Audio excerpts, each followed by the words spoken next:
Magandang umaga mga kabisdak at Boy Knockout sa ating YouTube channel at sa Facebook page, Bisdak Fried. So, meron tayong tatalakay ngayong issues kasi nga grabe na ang mundo ng mga social media ngayon.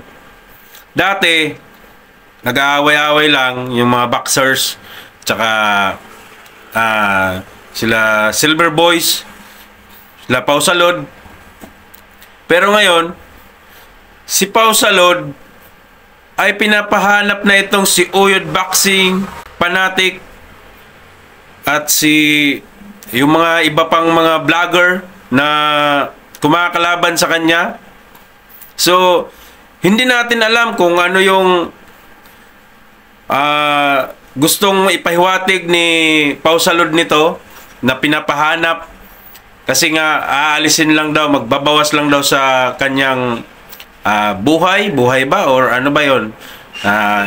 Ito, makikita natin yung post ni Pau Salud na naibura na niya sa YouTube channel niya.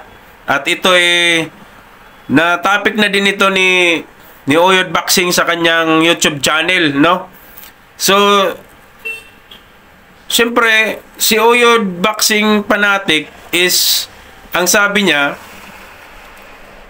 hindi naman daw siya natatakot kung talagang boxing lang din ang gusto niya. Kaso, sa pinost ni Pau Salud is talagang nakakatakot, siyempre.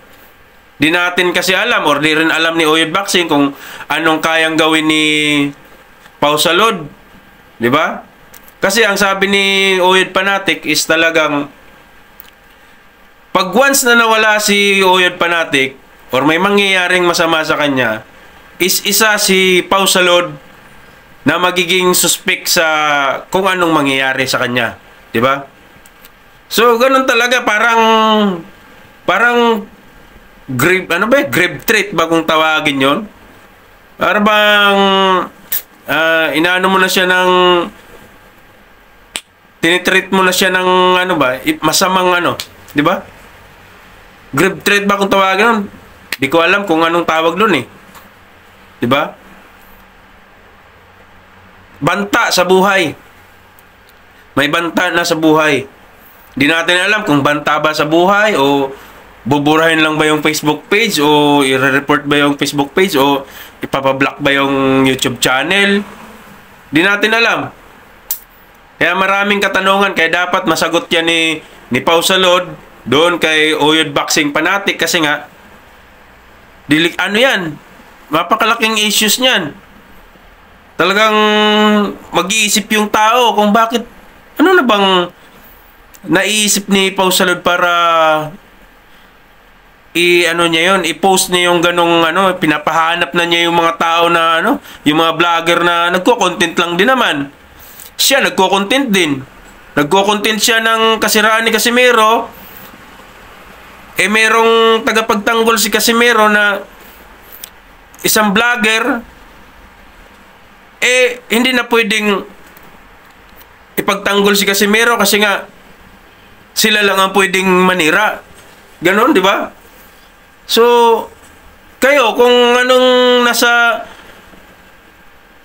ano yung ibig sabihin nito, kayo na yung humusga kung ano bang ibig sabihin niyang post ni Pau Salud na yan. Kasi nga, para sa akin, is talagang malaking malaking kaso yan kung sakali.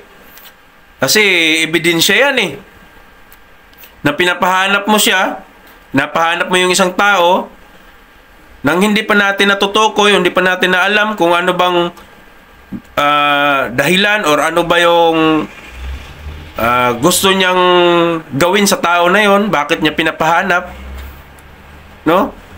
Hindi natin alam kung anong kayang gawin ni Pau Salud kasi malaking channel na yan, malaking channel na rin yung kanya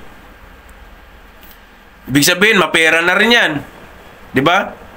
So hindi natin alam kung anong kayang gawin niya. Kahit sa boxing hindi naman siya magaling, hindi naman siya lumalaban. Pero ang pera kasi, pag once na yun ang pera gumalaw, di ba? Buhay ang katapat niyan. Kaya mahirap yan.